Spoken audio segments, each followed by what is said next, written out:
Une fois n'est pas coutume, on va parler télétravail. Par contre, on va essayer de le prendre sous un nouvel angle d'approche.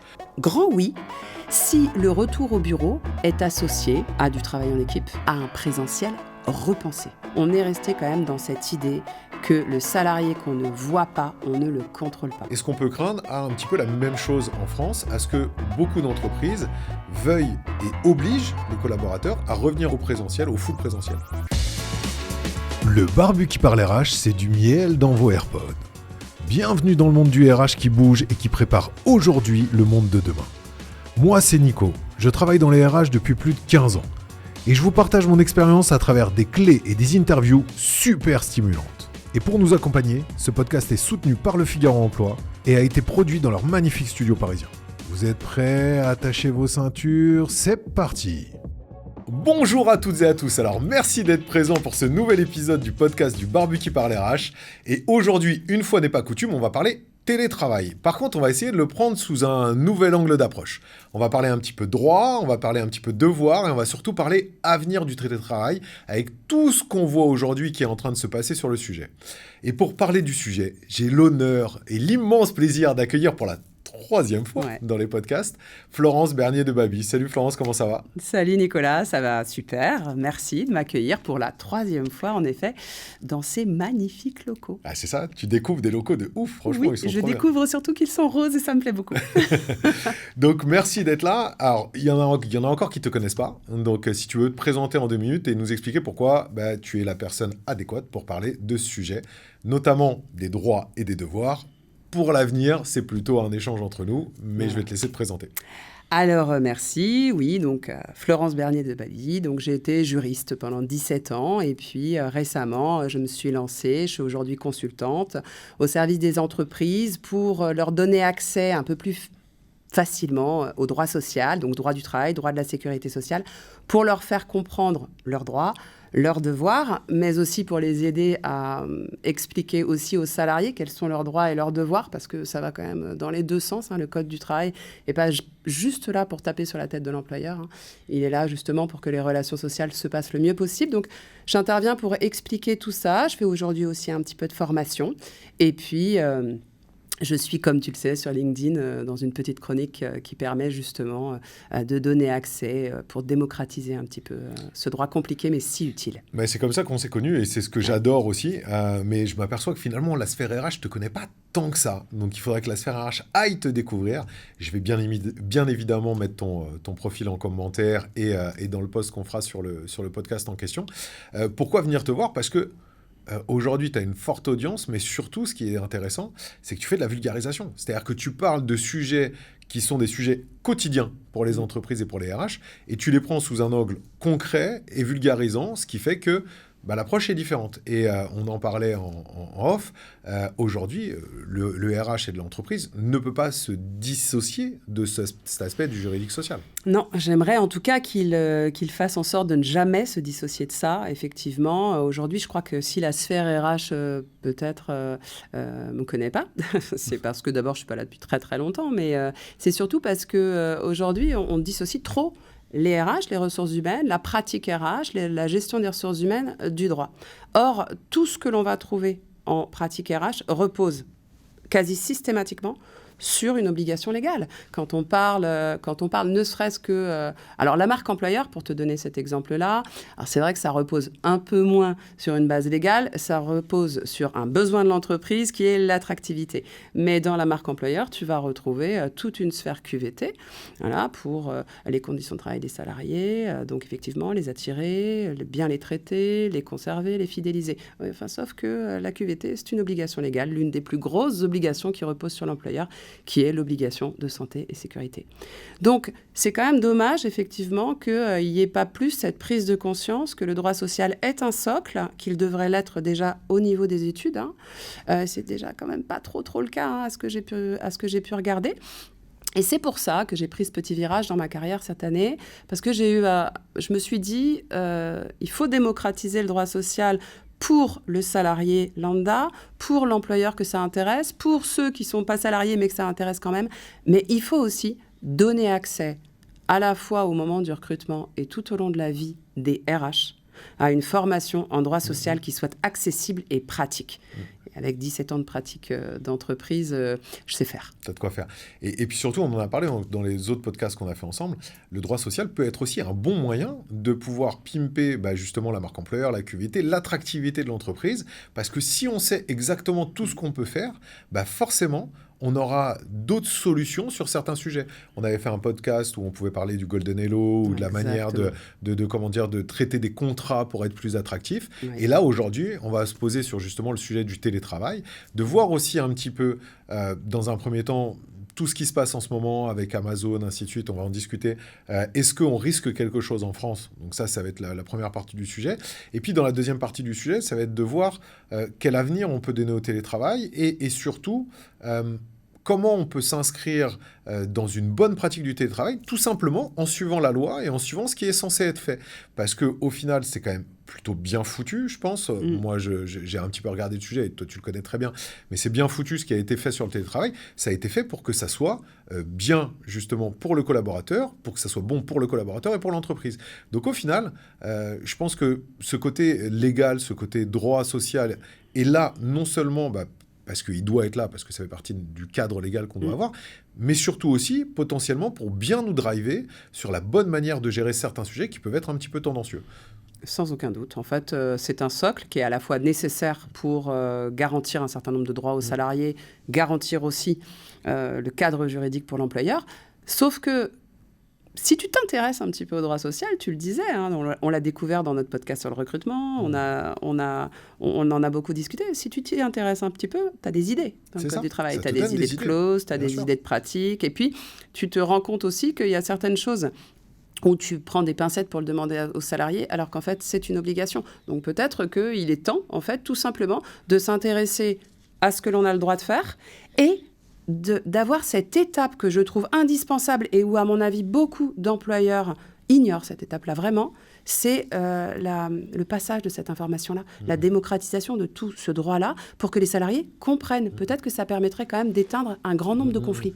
On est d'accord. De leur expliquer, tout simplement. On est d'accord.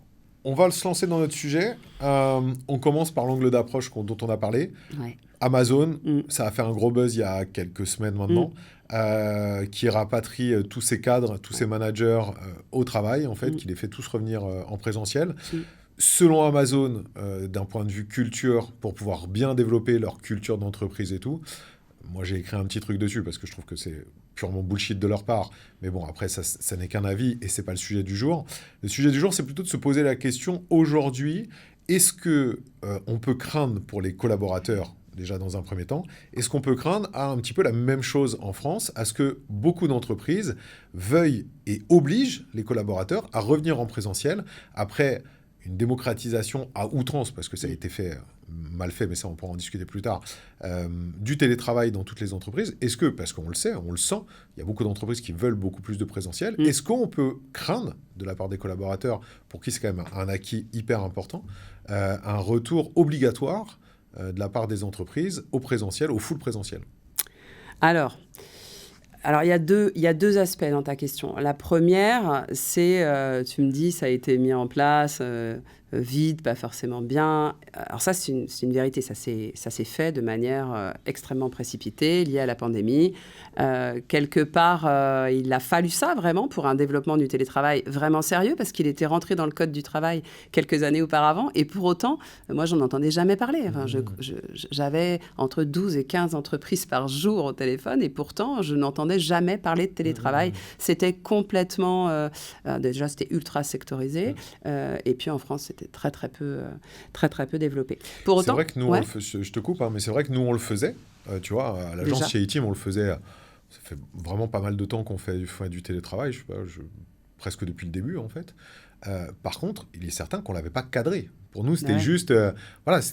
écoute, tu veux venir 2 jours dans la semaine, 3 jours dans la semaine, plutôt 3 jours dans la semaine, tu veux venir 3 jours dans la semaine, rester chez toi, pas de souci, il n'y a pas de problème, ton job, tu peux le faire. Mais par contre, zéro cadrage, quoi. Ah oui, alors que moi, c'était fou, c'était inenvisageable. C'est-à-dire, dans l'entreprise où j'étais, avant 2018, parce qu'on a commencé à en parler très, très doucement en 2019, avant 2018, ne pas être là, c'était ne pas travailler. C'était inenvisageable. Donc, ça, c'est le premier aspect. Effectivement, c'est arrivé d'un coup. Sauf que c'est arrivé d'un coup, et contrairement à chez ITIM, nous, tout de suite, le Code du travail a dit, OK, allez, voilà comment, enfin très, très vite en tout cas, voilà comment on va le mettre en place. En 2020, on a eu très vite l'aspect protection sociale, l'aspect frais professionnels, qui est arrivé avec des forfaits exonérés de charges sociales. Donc, on s'est mis quand même à avoir un socle très, très rapidement. Et donc, les entreprises mettent en place le télétravail. Elles peuvent le mettre en place de 3 manières. Unilatéralement, par décision unilatérale, par accord collectif ou par voie contractuelle. Et quand ça se fait par voie contractuelle, là, je te le dis tout de suite, je ne vais pas faire de teasing pour la suite, ça ne se modifie pas unilatéralement. Quand tu as passé quelqu'un en full télétravail, ça a été mon cas pendant plus de 3 ans, mon entreprise était à Paris, moi j'étais en Bretagne, tu ne reviens pas dessus comme ça. Alors en général, tu as mis des garde-fous quand même, tu as mis une petite clause de réversibilité, comme la loi te le permet, sauf que la clause de réversibilité, quand la personne, elle a déménagé, tu as intérêt à pouvoir l'actionner avec assurance pour pouvoir sanctionner ton salarié qui ne veut pas revenir et donc le licencier. Donc, même avec une clause de réversibilité, un full télétravail contractuel, très compliqué. Alors que, par décision unilatérale, revenir dessus, c'est très facile. Il suffit de la dénoncer et d'avoir un délai de prévenance suffisant. Et c'est réglé. Tu évoquais Amazon. On en parlera, c'est pas du tout le même droit. États-Unis, France, c'est pas du tout le même combat. Mais Amazon, ils ont prévenu avec un délai de prévenance quand même très important, puisque, tu le dis très justement, on en a parlé il y a quelques semaines, je sais pas quand est-ce qu'ils ont fait l'annonce, mais c'est 1er janvier 2025. Oui, bien sûr. Donc, ils ont mis un délai de prévenance, peut-être que chez eux, c'était unilatéral. Et puis après, tu peux le mettre en place par accord collectif. Et là, tu as négocié ça avec tes élus au CSE ou avec tes délégués syndicaux. Il y a quand même une possibilité de dénoncer ton accord collectif. C'est tout à fait possible. Tu ne t'y engages pas de manière indéterminée. Tu dis, voilà, on a négocié ça, mais il y a toujours des possibilités pour l'employeur de dénoncer ça. Est-ce que aujourd'hui, vraiment, il y a des boîtes qui ne l'ont pas contractualisé ? Parce qu'au final, aujourd'hui, ça...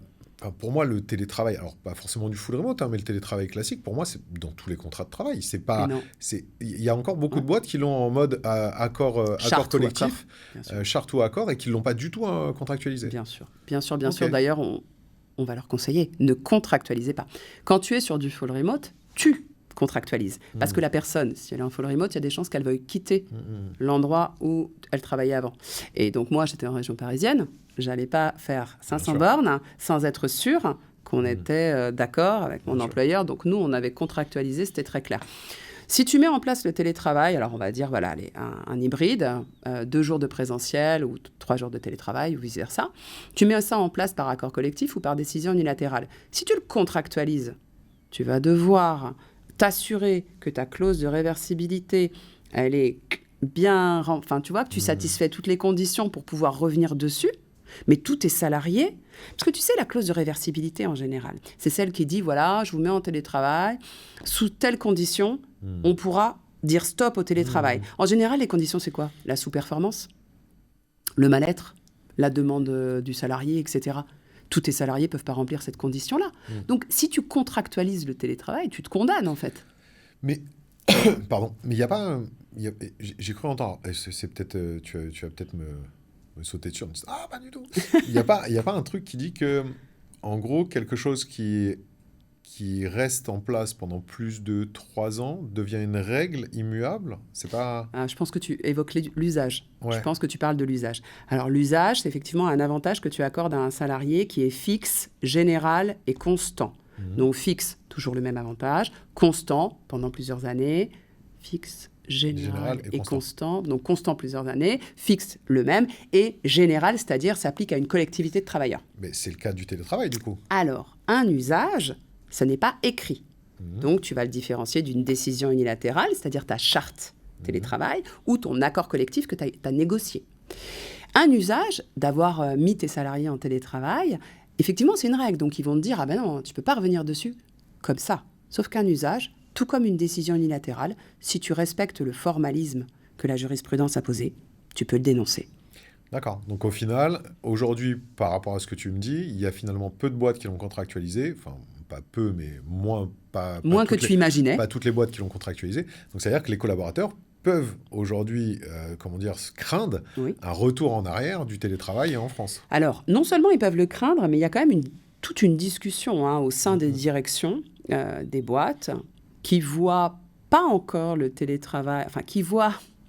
C'est pas encore, c'est qu'au fur et à mesure des années, si tu veux, on se dit, on a mis en place le télétravail, on fait un petit ratio bénéfice-risque, voilà, les salariés qui peut-être se désengagent, oui, ok, c'est bénéfice, on a réduit nos locaux, est-ce que c'est vraiment si intéressant que ça ? Moi, je veux croire que Amazon n'a pas pris cette décision pour rien. Je pense que dans ce que tu as lu, il y a un côté bullshit de... culture d'entreprise, tout ça, très probablement. Enfin, moi, quand les entreprises me parlent cohésion d'équipe pour faire sur site ce qu'ils font faire à domicile à leurs salariés, moi aussi, je trouve que c'est du bullshit. Mais je pense que derrière la décision d'Amazon, il y a des chiffres. Il y a des chiffres probablement peut-être liés à la performance ou en tout cas à quelque chose qui leur manque et sur lequel ils veulent travailler. Je ne dis pas que c'est pas du fake. Mais je dis que, en général, ce genre de décision est lié à quelque chose. On ne décide pas de faire revenir tout le monde pour aucune raison. Pourquoi ? Parce que, tu l'as dit, tu parles de risque parce que les salariés, ils le vivraient extrêmement mal que du jour au lendemain, on passe de full remote ou même d'hybride à 0 jours de télétravail. Ouais, mais... Du coup, alors là, on va partir sur un côté un petit... Avant de revenir après sur le côté droit qui peuvent être justement bien travaillés, on va partir sur le côté un peu moins factuel, mais qui l'est en même temps, tu me diras, parce que les chiffres le montrent. Quel est finalement l'intérêt de le faire ? Parce qu'au final, tu parles de Amazon. Si je pense à Amazon, j'ai envie de te dire, pourquoi pas ? Ils sont gérés comme une boîte américaine, donc ils sont en mode productivité. Ils se posent des questions qui ne sont pas les mêmes questions que tu vas te poser en France. Je ne suis pas certain que la QVT soit quelque chose de très important pour eux. Alors, je mets ça, je dis pas certains, avec des guillemets, parce que, comme toutes les grosses boîtes, ils font aussi attention à certaines personnes. Mais je suis pas certain, en fait, que le côté collaborateur en burn-out ou collaborateur désengagé ou quoi, je suis pas certain que ça les intéresse à partir du moment où il y a une productivité derrière. C'est-à-dire que le volet humain et social est un peu décorrélé. C'est-à-dire que pour eux, il doit être là uniquement par rapport justement à un sujet de productivité. Donc, du coup, ils peuvent se couper de ça parce qu'ils font des économies sur certains aspects et tout. Si tu prends le côté un peu plus français, qui est censé être un peu plus humain, quel est l'intérêt de faire revenir les gens en télétravail ? Parce que, in fine, ok, peut-être qu'on a l'impression qu'ils sont un peu moins productifs, ce qui généralement est faux, parce que les études montrent que c'est quand même plutôt faux, c'est-à-dire que les gens sont plus productifs en télétravail qu'ailleurs, ils perdent moins de temps dans les transports, ils sont plus focus sur leur sujet, enfin tu vois, mais c'est réellement ça. Alors les gens vont dire, oui, mais par exemple, quand tu fais du télétravail et finalement que tu as ton enfant à la maison parce que... il n'a pas eu de garde de... Oui, ok, d'accord, c'est vrai, ça va arriver 2 fois, 3 fois dans l'année. Le reste du temps, quand tu es en télétravail, tout le monde le dit, tu travailles de manière beaucoup plus productive, tu es beaucoup plus posé sur ton sujet, ça joue sur ta santé mentale aussi. Pour moi, quand tu es en hybride, parce que le full, c'est encore autre chose. C'est-à-dire que tu as aussi un petit côté isolation sur le full, isolement sur le full, qui est un petit peu différent. Enfin, je vois pas l'intérêt, en fait, de revenir dessus. Alors, regarde, je vais revenir quand même sur un truc que tu viens de dire. Tu dis, ouais, c'est vrai, pour la productivité, on peut se poser la question, regarde, le jour où tu n'as pas eu de garde d'enfant. Ouais, le jour où tu n'as pas eu de garde d'enfant, le télétravail, c'est un rempart à l'absentéisme. Et moi, ça, je trouve ça dingue parce que tu me dis, c'est quoi l'intérêt ? Mais moi, je te le dis, l'intérêt du télétravail, déjà, ça a été, parce que moi, je me rappelle très bien quand notre ministre du Travail de l'époque nous a expliqué que le télétravail faisait office de garde d'enfants. On était tous très heureux pendant le Covid de savoir qu'en fait, on pouvait garder nos enfants et travailler. Je me souviens très bien de m'être dit, ouais, mais en fait, avec tout ça, quand même, on va juste écraser de charge mentale les parents en leur expliquant que dorénavant, puisqu'ils ont du télétravail, ils peuvent aussi garder leurs enfants en même temps. Alors qu'en vérité, le télétravail, c'est censé, quand même, rappelons-le, être l'exercice de l'activité que tu fais habituellement sur site depuis un autre lieu, qui, normalement, est ton domicile. La même chose, le même travail, de la même manière. Donc, quand tu me dis quel intérêt de les faire revenir, alors là, tu ouvres grand la porte à un vrai problème que j'ai actuellement, qui est, si on a permis aux gens de partir faire le travail qu'ils faisaient dans l'entreprise chez eux, qu'est-ce qui va les motiver, leur donner envie de faire ce même travail de nouveau dans l'entreprise ? Quelle est la plus-value ? Je pense que les entreprises qui veulent faire revenir les salariés sont animées au moins par un désir immense de les contrôler. Je pense que... Enfin, après, j'adorerais qu'on me dise le contraire. J'ai pas tendance, moi, c'est pas ma culture de taper sur la tête des employeurs, mais pour moi, quand même, on est resté, malgré 4 années de télétravail intensive, on est resté quand même dans cette idée que le salarié qu'on ne voit pas, on ne le contrôle pas.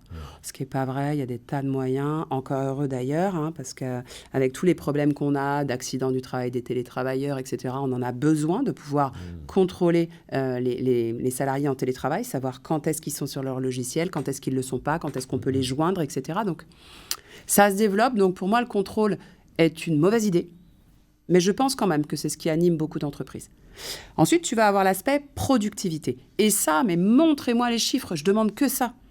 Si effectivement, tu peux dire, quand il est chez lui, il travaille moins ou moins bien que quand il est sur site, mais moi, je t'assure que dans ces cas-là, mais j'aurais aucun problème à aller défendre devant des salariés le retour sur site. Aucun problème. C'est mon droit en tant qu'employeur de prendre les décisions et d'adopter les mesures qui permettent d'aller dans... Qui sont bénéfiques pour l'entreprise. Exactement, qui sont bénéfiques pour la performance, pour l'entreprise.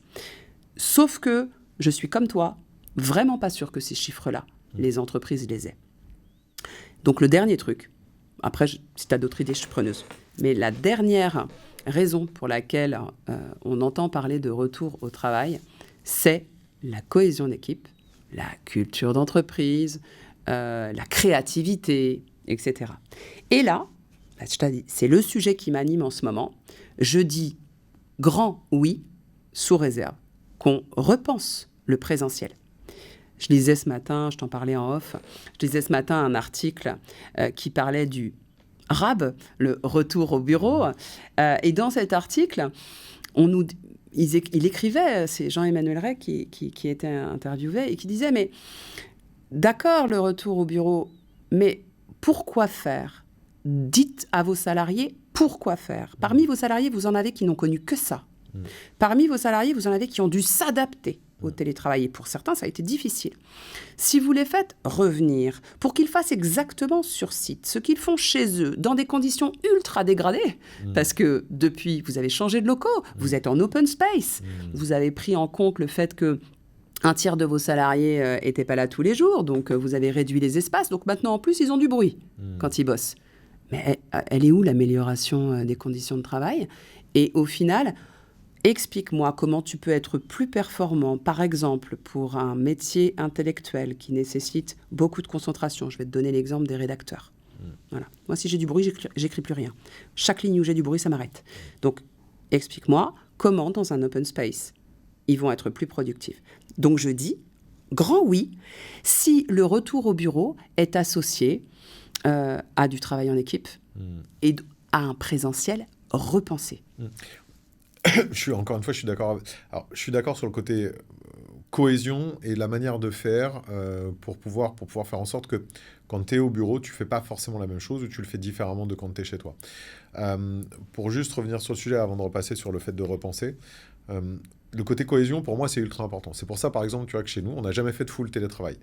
Je n'arrive pas, en fait, à passer au full remote. C'est pas vrai. D'une certaine manière, mais j'y reviendrai juste après. Parce que toutes les personnes, et pourtant j'ai échangé avec beaucoup de chefs de boîte qui font du full remote et leur boîte est totalement en full remote, toutes les personnes sont dessus, et ils me disent si on arrive à faire de la cohésion, on arrive à faire des trucs. J'ai du mal avec ça. C'est-à-dire que nous, on a toujours fait de l'hybride. Pourquoi ? Parce que pour moi, les gens ont besoin d'échanger ensemble, ils ont besoin de se voir, ils ont besoin de vivre des moments qui sont autres que derrière une visio, que derrière un écran, pour pouvoir sentir, pour pouvoir... voilà, quand tu fais un brainstorming avec quelqu'un en live ou quand tu fais un brainstorming en visio, ça n'a rien à voir.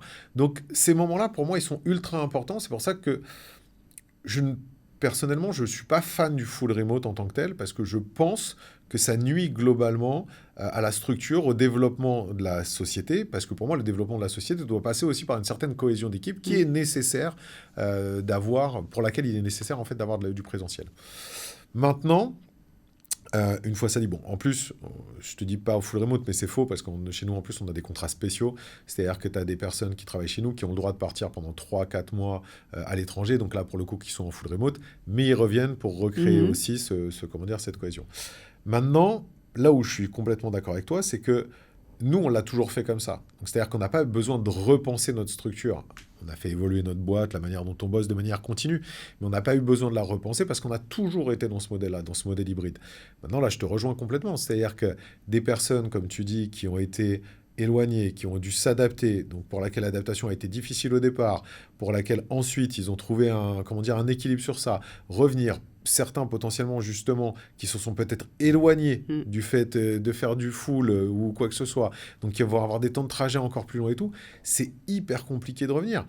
Mais je pense que c'est un défi qui est intéressant quand même, parce que pour moi, cette cohésion, elle est importante. Alors là, je vais peut-être faire une passe sur ce qu'on est censé dire par la suite. Est-ce que du coup, le maintien du télétravail, il est peut-être dû à une meilleure, pas compréhension, mais une meilleure préparation de ce retour alors peut-être pas au full présentiel, mais au moins à l'hybride, voire au full présentiel, que ce que n'a été le télétravail au départ. Parce que, in fine, peut-être que, justement, on est en train de revenir sur le sujet parce qu'on l'a très mal préparé. Parce que les gens sont partis comme ça du jour au lendemain, même si ça a été cadré. Il y a plein de trucs qui ne sont pas le cas. Parce que là, tu vas peut-être nous donner 2-3 idées de droits et de devoirs des télétravailleurs et des entreprises, mais il y a plein de trucs que moi, je ne savais pas, tu vois, avant. C'est-à-dire que je ne savais pas que tu devais cadrer les heures d'appel, que tu devrais t'assurer que ton collaborateur ne travaille pas plus que ce qui est prévu, que tu devais t'assurer que quand il est en vacances, il soit vraiment... Enfin, il y a énormément de choses qui font que normalement, le télétravail... c'est hyper cadré et c'est normalement normé et c'est fait pour que justement tout le monde s'y retrouve. Oui, mais ça fonctionne dans des cas comme le mien à l'époque, puisque moi j'étais soumise à l'horaire. Tu vois, on repart vraiment dans les bases du droit du travail, c'est-à-dire le contrat de travail et la durée du travail. Quand tu étais comme moi, avec des horaires stricts, moi j'avais carrément un horaire dédié pour ma pause déj, je savais à quelle heure je commençais, à quelle heure je finissais. C'est tout bête, ça veut dire que dans ces horaires-là, je dois être joignable, point. Je ne suis pas censée être à l'étage en train de faire ma machine à laver. Voilà, je dois être joignable. Donc ça, pour ces gens-là, ce n'était pas très compliqué. Après, tu as quand même toute une population, souvent de cadres, donc souvent sur des métiers qui sont faisables en télétravail, ce qu'on appelle télétravaillables, qui sont au forfait jour. Ils n'ont pas d'horaire. Donc ces gens-là, si tu les mets en télétravail et que tu ne définis pas des plages sur lesquelles les joindre, ça veut dire qu'ils sont joignables tout le temps. Si tu ne leur rappelles pas qu'ils ont des durées minimales de repos chaque jour, et que tu leur dis pas de quelle heure à quelle heure, c'est tout bête, mais s'il doit se reposer de manière obligatoire 11 heures entre 2 sessions de travail, ce serait bien que ce soit pas minuit 11 heures, parce que sinon, si tu as besoin de lui à une réunion le matin à 9 heures, t'es un peu embêté. Donc oui, tout ça, tu le disais très bien, ça n'a pas du tout été géré en mars 2020, ça c'est évident. Puis c'est une obligation. C'est-à-dire que c'est une obligation normalement de l'employeur de s'assurer que ses collaborateurs ne font pas du surtravail, parce que c'est aussi un des... Alors ça l'est peut-être moins maintenant parce que justement ça s'est adapté, mais ça a été aussi un des gros problèmes du télétravail au départ, des personnes qui bossaient beaucoup plus que ce qu'elles ne devaient le faire. Bien sûr, parce qu'en fait, il n'y a plus... C'est très dur de s'organiser, et je dirais même... parfois on se violente en disant non, là il faut que j'arrête. Pourquoi ? Parce qu'en fait, il n'y a plus de frontières. Il n'y a plus de frontières entre le travail et puis le domicile, puisqu'on travaille chez soi. Donc du coup, oui, on peut être tenté de se dire « Ah là, je vais m'arrêter un peu parce que les enfants sont rentrés. Quand ils seront couchés, je vais m'y remettre. » Oui, mais non, en fait, il ne faut pas que ça soit comme ça, parce que si c'est comme ça, on commence à mettre le bazar dans l'organisation du temps de travail. Or, l'employeur, retour aux bases du droit du travail, il a l'obligation de contrôler la durée du travail des salariés, même ceux qui n'ont pas d'horaire. On ne va pas contrôler réellement leur durée de travail, mais en tout cas, qu'ils aient bien eu leur temps de repos. C'est une obligation qu'il a, de la même manière qu'il a l'obligation de veiller à ce qu'ils ne travaillent pas quand ils sont malades, à ce qu'ils ne travaillent pas quand ils sont en congé, en RTT, etc. Donc, c'est lourd pour lui. Et on revient à ce qu'on a dit au tout départ. C'est tellement plus facile quand il voit le salarié. Parce qu'il part du principe, l'employeur français, part du principe que s'il le voit, c'est qu'il travaille. Le problème, c'est que ça, c'est pas très vrai non plus, quand même. Mais du coup, comment on fait pour préparer le retour peut-être au présentiel ou au moins à l'hybride ? Comment on fait pour le préparer pour qu'il soit réussi, à l'inverse du télétravail qui, au final, a été... Enfin, il faut être honnête, ça a été loupé. Le côté télétravail en France, ça a été loupé au départ. Après, je trouve que ça a été quand même bien géré par les entreprises, en tout cas. Nous, on a accompagné beaucoup d'entreprises où on a vu une vraie réflexion autour d'un nombre de jours qui était accepté par tous, comme permettant justement de conserver le lien avec l'entreprise tout en ayant la flexibilité de plusieurs jours par semaine. Tu en as qui ont fait des... c'est marrant d'ailleurs de voir comme les entreprises ont géré ça de façon différente en fonction de leurs partenaires sociaux, souvent. Tu en as qui ont fait des quotas annuels. Voilà, t'as 100 jours par an. Fais-en ce que tu veux. N'importe comment, hein. Tu peux faire 3 mois de télétravail complet, et puis après, que du présentiel. T'en as qu'on fait automatiquement X jours par semaine. Très intéressant, ça, le côté quota annuel ou quota mensuel, c'est hyper intéressant. Alors là, on accorde, et en général, ils le prennent très bien, on accorde aux salariés une grande confiance, en fait, puisqu'on lui dit, voilà, c'est toi qui décides. Puis après, il y a ceux qui ont fait l'hybride avec 2 jours, 1 jour, 3 jours. Moi, je crois que la meilleure manière, en tout cas pour les employeurs qui ont envie de faire un pas de recul sur le télétravail, ce que, encore une fois, je peux comprendre, il peut y avoir des données, des vraies données qui sont vérifiables et qui peuvent donner envie à l'employeur de faire un pas en arrière. Déjà, moi, je ne crois pas au retour au bureau complet. Quand on a des postes télétravaillables, dire aujourd'hui il n'y a pas de télétravail, moi je pense que c'est s'asseoir déjà sur la moitié des candidats. Parce qu'aujourd'hui, c'est rentrer dans une... En fait, ça fait partie des conditions de travail. On part du principe, tu sais, je crois que c'est même... Ça arrive après Ticket Resto et Pass Navigo. Ouais, après, avant que tu développes pour nous expliquer ce qui devrait être fait pour le retour au travail, sur ce point de vue-là, je suis comme toi au départ, mais j'ai vu des exemples d'entreprises, en fait, pour lesquels, in fine, c'est pas forcément compliqué de recruter si tu expliques pourquoi tu ne veux pas de télétravail. Tu fais le lien avec ce que j'allais dire, donc très bien. Donc tu vois, tu viendras derrière. Tu expliques pourquoi, parce que j'en ai rencontré où je me suis dit, mais vraiment, pas de télétravail. En plus, dans des domaines où tu te dis, le télétravail, c'est la base de la base, voire le full remote, quoi, tu vois. Mais finalement, leur ADN, leur culture fit, en fait, t'explique que nous, c'est pas le cas pour telle raison. Et finalement, ça passe. Eh bien, tu sais, c'est exactement ce que j'allais te dire. C'est-à-dire que si tu veux préparer un retour en présentiel, ou si tu veux préparer une politique sociale qui vise à n'axer ton salariat que sur le présentiel, dans ces cas-là, explique pourquoi et aie donc de bonnes raisons. Et en fait, le gros problème, c'est ça, c'est que si tu as raison, c'est le contrôle. C'est une mauvaise raison. Tu ne peux pas faire revenir les gens avec motivation.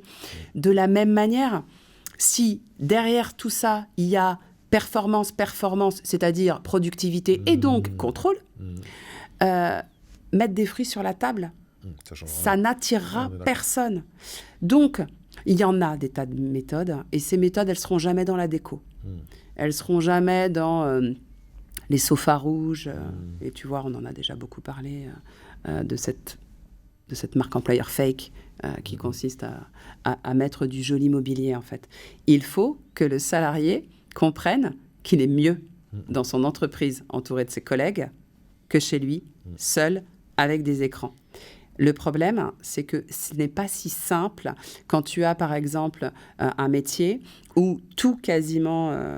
j'ai une copine qui fait de l'audit comptable. Elle passe ses journées derrière un écran à lire et valider des chiffres.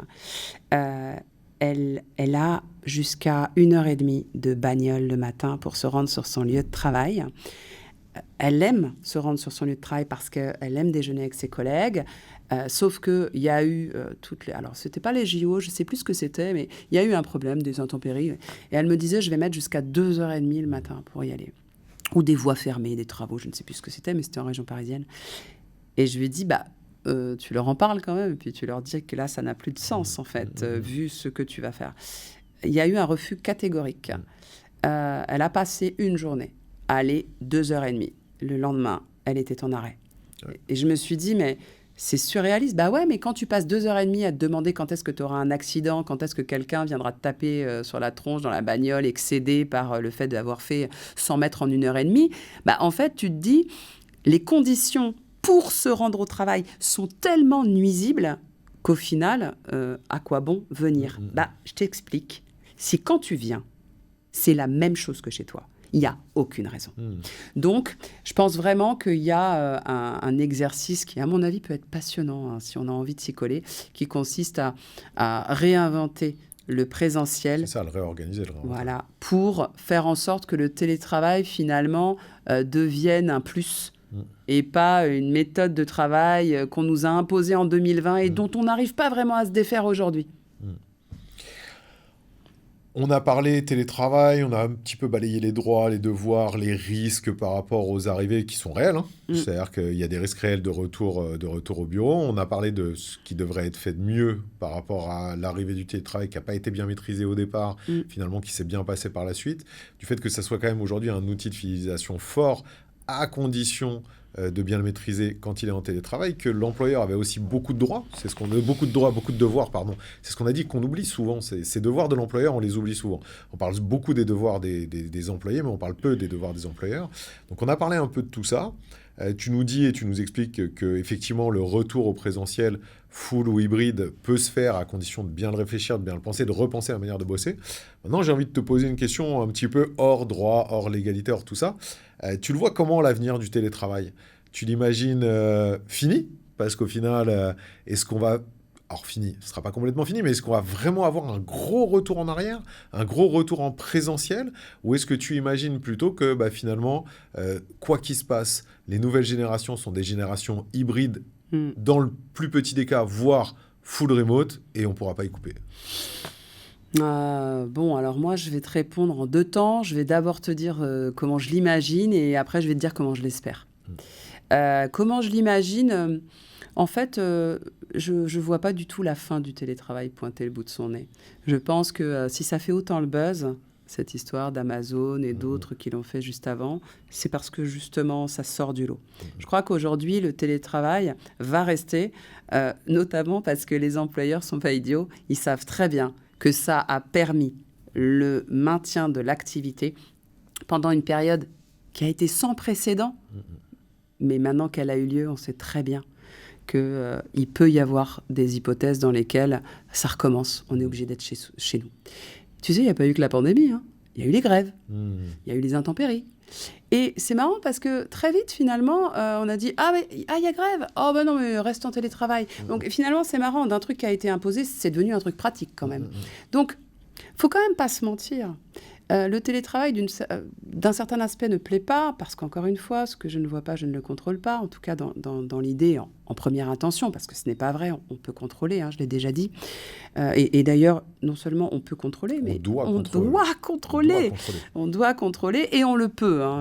Les outils le permettent aujourd'hui. Donc, moi, je ne vois pas du tout une fin du télétravail. Je vois en revanche une politique RH qui va dorénavant avoir systématiquement le télétravail dans ses mesures de négociation annuelle. Tu disais qu'on allait sortir du droit, pas du tout. Tu vois, ça, c'est quelque chose qui va devoir être pensé. Une DRH, elle est obligée de penser fréquemment aux consultations du CSE, à ses obligations de négociation dès qu'elle a un petit peu de salariés, qu'elle a une section syndicale. Le télétravail, ça va aujourd'hui être nécessairement dans la liste en fait des préoccupations des RH. Donc pour moi, ça ne va pas disparaître. En revanche, du coup, comment tu l'espères ? J'ai un espoir qui est un petit peu différent. Et je vais te raconter ma petite histoire perso. C'est un poste que je suis en train d'écrire. Il est marrant. Après 17 ans de salarié, je deviens indépendante. Et je réfléchis à mes 3 dernières années en me disant... donc pendant 3 ans, j'étais en full remote. Et puis tu ne peux pas savoir comme je l'ai voulu. Ma vue sur le port de Vannes, mon bureau que j'ai construit. C'était super. Je deviens indépendante et la première chose que je fais, c'est chercher un bureau en ville pour sortir de chez moi. Ensuite, je commence à discuter avec des entreprises qui me contactent et je leur dis « on va faire ça en présentiel ». Ensuite, je propose un programme de formation, on me dit en distanciel, je dis « non, ce sera mieux en présentiel ». Et en fait, je fais la liste de tout ça et je me dis, mais c'est incroyable, tu sors de 3 ans de full remote et la seule chose que tu veux, c'est sortir de chez toi. J'adore être chez moi. J'adore toute la facilité que ça m'a amenée, alors en tant que femme, en tant que mère et en tant que professionnelle. Parce que j'aurais jamais développé mon activité rédactionnelle dans mon ancien travail. Sauf que là, je me suis créé une ambiance de silence et de concentration que je n'ai jamais trouvé ailleurs. Donc j'ai adoré ça. Sauf qu'aujourd'hui, j'évolue. Et le télétravail, je l'espère comme ça. En fait, je l'espère comme une mesure que les gens essaieront de ne pas vouloir. Ils auront tellement envie de faire leur travail avec passion et avec des gens qui partagent cette passion qu'ils voudront voir les gens. C'est comme ça que j'espère, vraiment. Ouais, mais est-ce que... Alors, je trouve ça très bien, et je suis complètement d'accord avec toi, parce que c'est mon état d'esprit. Mais là, tu vois, maintenant qu'on en a parlé, qu'on a échangé, et que tu m'as mis cette petite graine, tu vois, dans la tête, je me dis, est-ce que l'avenir du télétravail, c'est pas justement ce quota de télétravail à choisir comme tu le souhaites, avec un petit garde-fou, qui est le fait de se dire... Tu peux pas partir en télétravail pendant, je sais pas, justement, tu as 100 jours de télétravail, donc tu peux pas faire les 100 jours d'un coup, parce que ça n'aurait pas de sens, parce que sinon tu serais complètement absent et tout. Est-ce que ce serait pas ça, finalement, le truc ? Parce que, in fine, le télétravail, c'est censé être un plus pour le collaborateur, un moyen de fidélisation pour l'entreprise, mais c'est aussi un moyen pour l'entreprise, comme tu l'as dit, de conserver une productivité dans des cas qui sont un petit peu compliqués. Que le collaborateur, au final, il n'est pas bête. Hein. Si jamais demain, il y a des grèves, il y a des intempéries, des trucs comme ça, il ne va pas se dire « Ah bah tiens, je ne vais pas utiliser mon jour de télétravail, je vais aller me taper, comme tu dis, 2 heures de route. » Ah non, il va rester chez lui, tu vois. Il va rester chez lui. Donc, est-ce que l'avenir, ce n'est pas ça, quand même ? Ce n'est pas le fait de laisser la main, tu vois, au collab, de se dire « Écoute, je fais ce que je veux. » avec un tout petit cadre de temps, mais je fais ce que je veux, tu vois. C'est un peu au final ce que nous on fait en laissant ce côté possibilité de faire du full remote sur plusieurs mois, parce qu'on a des jeunes qui veulent partir à l'étranger, bosser de l'étranger et tout, tu vois. Donc c'est un petit peu ça, on le cadre à minima. Mais ça, et je pense que, tu vois, ce côté, à mon avis, peut être hyper intéressant, parce que ça permet, si tu kiffes ton taf, si tu as envie de conserver ce lien, cette liaison, ça permet aux boîtes de dire... de toute façon, comme tu ne pourras pas faire du full pendant 6 mois d'affilée, tu reviendras, donc tu travailleras quand même cette cohésion, mais d'avoir cette liberté qui est plutôt hyper intéressante, hyper flexible, quoi. Mais tu sais, le quota dont je t'ai parlé, c'est une de mes amies qui travaille dans une banque très connue. Je trouve ça trop cool. Et ça a été mis en place par accord collectif avec les partenaires sociaux. Donc là, c'est une grosse banque, donc il y a des syndicats. Ça a été négocié et ça se passe très bien et ça plaît à tout le monde. Alors, c'est toujours pareil. Hein. T'en as qui vont pas tout utiliser, puis t'en as qui trouvent que c'est pas assez. Mais en fait, c'est le monde qui est comme ça. On est tous un peu différents. Donc, des quotas, oui, mais en fait, ce dont toi tu parles en disant on laisse de la liberté et c'est pas cadré, moi j'appelle ça une charte de télétravail ou un accord collectif, en fait. C'est du droit et c'est comme ça que le législateur l'a voulu. Il a simplement dit à l'employeur, mettez le télétravail en place d'une manière. Accord collectif, charte ou contractuel. Et encore récemment, en 2022 je crois, il a quand même ajouté...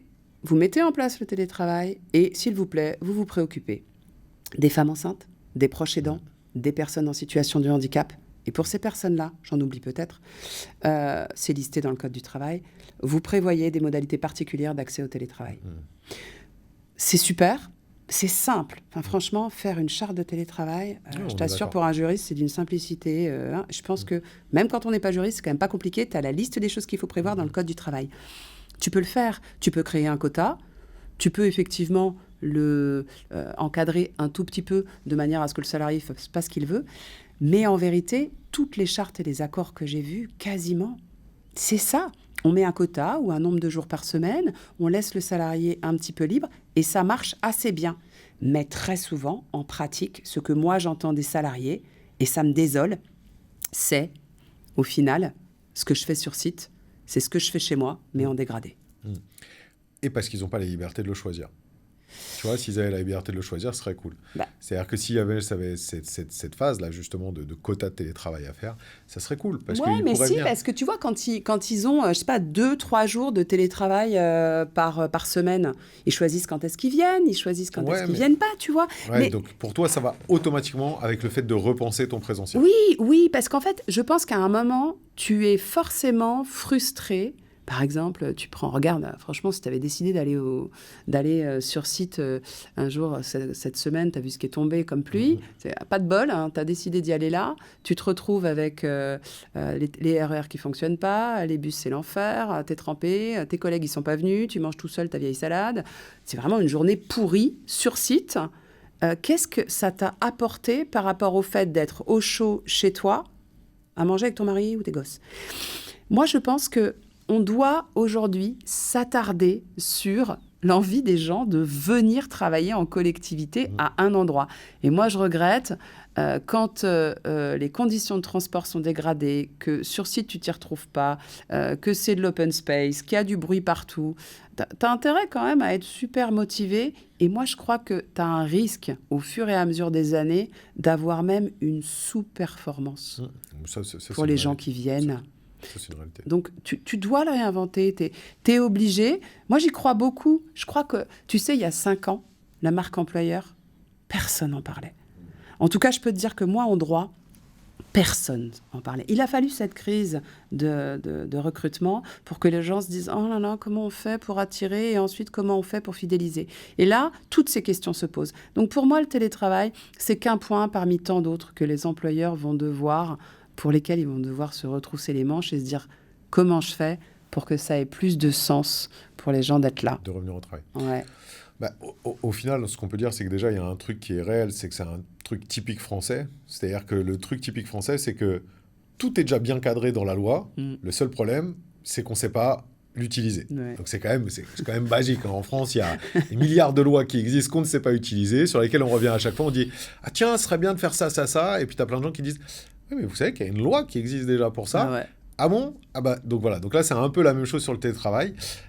Parce qu'au final, toute la flexibilité, elle existe. On peut tout faire. Et on en a parlé. On a parlé de plein de manières de l'utiliser aujourd'hui. Donc ça, c'est plutôt cool.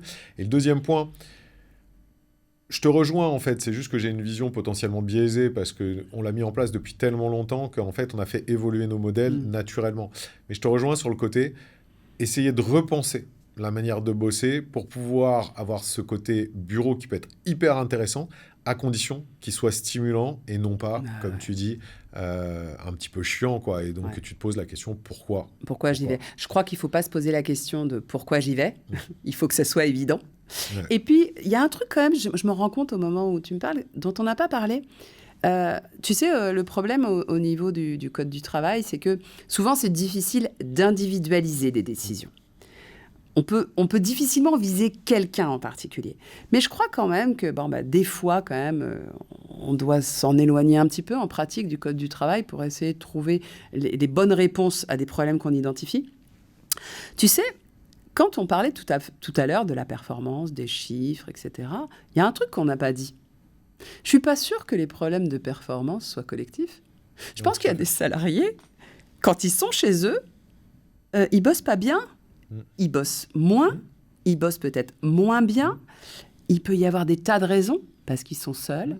Tu vois, ça peut être à la fois des raisons extérieures. Ils sont trop dérangés, ils sont dans des conditions extrêmement dégradées. Moi, je me rappelle, dans le télétravail, moi, j'avais des gens au téléphone. J'avais à l'époque beaucoup d'experts comptables pour l'activité partielle. J'en avais qui pleuraient.